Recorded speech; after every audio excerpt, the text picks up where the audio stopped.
Tetiaroa est un des sites de ponte majeurs pour les tortues vertes. Sous l'impulsion du docteur Gaspard, un protocole strict d'inventaire a été mis en place avec le soutien du gouvernement polynésien. Ce programme continue en partenariat avec Tetiaroa Society et l'hôtel Le Brando depuis 2014. Ici, spécialement sur l'atoll de Tetiaroa, nos missions scientifiques sont d'étudier les sites de ponte des tortues vertes, puisque les tortues imbriquées, même si on les voit beaucoup autour de nos tombants récifaux ici en Polynésie française, on ne sait pas vraiment où elles pondent et si elles pondent en abondance en Polynésie française. On pense que non. Une équipe de Temana au Temoana est présente sur Tetiaroa durant toute la période de ponte. Elle sillonne les plages, principalement la nuit, pour identifier les femelles et ainsi mieux comprendre leur fréquence de ponte.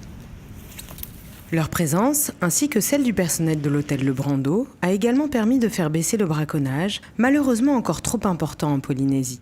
Tetiaroa is in a sense a sanctuary for turtles because green sea turtles used to nest on all the islands of French Polynesia. They used to be a very important part of Polynesian culture. But over the last couple hundred years, they've been fished to levels that are just not sustainable. They're coming back now, and they've been coming back for a while. And we're seeing that on Tetiaroa. Every year, we get more and more turtles nesting on our beaches. Un premier facteur vient perturber le succès des pontes, l'augmentation des zones inondables. Un nid de tortue, il a besoin de certaines conditions de température et d'humidité. Mais si ce nid est inondé pendant plusieurs heures, les petits ne vont pas pouvoir se développer et rien ne va pouvoir éclore de ce nid. Et donc là, depuis 2 ans maintenant, on a mis en place un programme scientifique très précis, avec du matériel GPS de géolocalisation de plus en plus précis. Et ça va nous permettre de voir en fonction de où le nid a été pondu exactement, s'il est dans une zone inondable ou pas.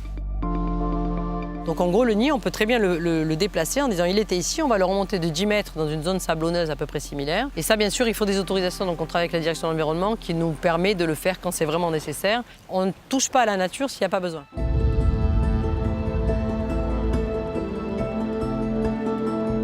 Depuis quelques années, l'augmentation des températures des nids est un deuxième facteur qui déséquilibre la population des jeunes tortues. Dans un cas de réchauffement climatique global, on a vu des études qui prouvent maintenant que sur des nids, il y a pratiquement 95 à 99% de femelles produites, tellement les températures ont augmenté. Donc nous, sur Tetiaroa, depuis 2010-2011, on met ces petits thermomètres dans le sable, on suit toute la température pendant la phase d'incubation. Quand les petites sortent, on retire notre thermomètre et puis on analyse tout ça. Les bébés tortues sont menacés par les prédateurs, principalement les crabes, les bernards l'ermite ou encore les rats. Pour ces derniers, un programme d'éradication a été mis en place sur plusieurs motus de l'atoll par Tetiaroa Society. Malgré toutes ces menaces, la grande majorité des jeunes tortues parviennent à rejoindre le lagon. Leur population exacte est une donnée importante à évaluer. Alors là, comme tu as vu, on marche sur la plage, on repère les différents nids qui ont déjà été inventoriés par l'équipe sur place. Et là, ce qu'on va faire maintenant, c'est qu'on présume que les tortues sont sorties, la plupart, et on va creuser pour compter le nombre de coquilles vides, savoir combien de petites sont nées vivantes. Et puis parfois, c'est là qu'on trouve des petites qui sont déformées, bloquées mécaniquement derrière un caillou ou une racine. Et c'est là qu'on peut intervenir pour essayer de les sauver. On ne pensait pas qu'on allait être amené à sauver autant de petites. Il y en a qui vont très bien, mais elles ont juste été bloquées par des morceaux de coraux qui sont retombés, ou bien elles vont avoir été positionnées dans une zone où les racines ont bougé ou ont grandi.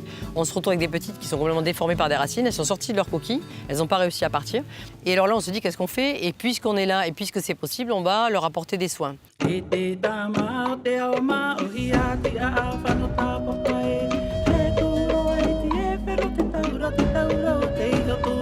Avec plus de 12 000 km parcourus à pied par les équipes, c'est au moins 3 700 montées de tortues qui ont été inventoriées de 2006 à 2018.